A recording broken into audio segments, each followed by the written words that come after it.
with a cruel irony that regarding K-12 education over the last decade, and this trend does go back much further, we have spent more and more on education, public education, and gotten worse and worse outcomes. I spent a decade in the Missouri General Assembly, 8 years of that on the Senate Education Committee. And over again, lobbyists for the school administrators, the School Board Association, the teachers unions came to our committee and they had one message: give us more money, give us more money. And in Missouri, and these are national statistics, indeed we have been giving public education more money. We're up to now about almost $16,000 per student, K-12. And at the same time, here are our NAEP scores, of which the most recent data came last week. These are plummeting. They plummeted worse after COVID. I would say not after COVID, after the government response to COVID, which was very dysfunctional and very harmful.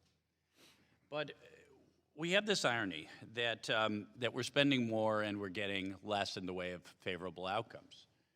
At the same time, we have, what are we spending the money on? Well, here's a graph of the growth in the blue and the green are the growth of students and teachers, about 8%, both almost identical. 37% growth in principals and assistant principals, and 88% growth in other administrators. And by the way, the teachers make on average $70,000 a year, actually a little less in Missouri, unfortunately. The administrators on average make $103,000 a year. So this is where our money's going. This is where our money's going. We're taking our eye off the ball and not focusing on what really matters, which is these teachers teaching these students how to read and write and do math. And what's worse is we're getting our eye off the ball in other ways. Instead of teaching reading and writing and math, not what to think, but how to think, instead, Mrs. Neely, we're spending time doing things like, well, running urgent care centers in schools, all the wraparound services, whatever. If we can't teach kids how to read, what are we doing running pediatrics offices and urgent care clinics? And even worse yet, we're indoctrinating these kids with pernicious ideologies. Kids are learning about the 15 latest genders, but not how to do multiplication, division, and all.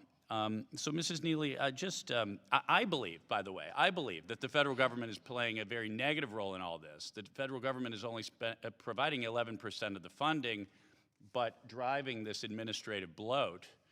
But what can we, and I believe abolishing the Department of Education is definitely a big part of the solution. There are some good functions in the Department of Education, IEPs and so on, but they could be spun off. But Mrs. Neely, how can we get back on the focus of educating kids rather than indoctrination and bloating our school bureaucracies? Unfortunately, I think a fish rots from the head. President Biden had a day one executive order injecting equity into everything, and we saw that play out in the form of grants, in the form of other things. As you know, he who pays the piper calls the tune, and every federal dollar that goes out the door has strings attached to it, where they know that they have to prioritize equity over student excellence. Let's think back to the NEA's annual meeting several years ago, where the General Assembly did not vote through to focus on student excellence, but they do vote on things like abortion, on foreign policy, on things like that. And so we have teachers union leaders that have sold out their members, prioritizing things like restorative justice over actually educating children, keeping teachers safe. And teachers right now have taken on such a large load. They are an emotional support animal. They're a gender support transition counselor. That's like a $250,000 a year job. That's not a $50,000 a year job. Our teachers deserve better, and I think they want to get back to the basics because that's what they were hired for. And when I talk to teachers in my district, and I'm a physician, when I've talked to my patients who are teachers, they don't want to do any of that. The great majority of them don't. Some are ideologues, but the great majority don't. They're doing it because, as you say, the federal government is driving this train. They're paying the piper. They're calling the tune. So thank you for your testimony. I yield back. I thank the gentleman, and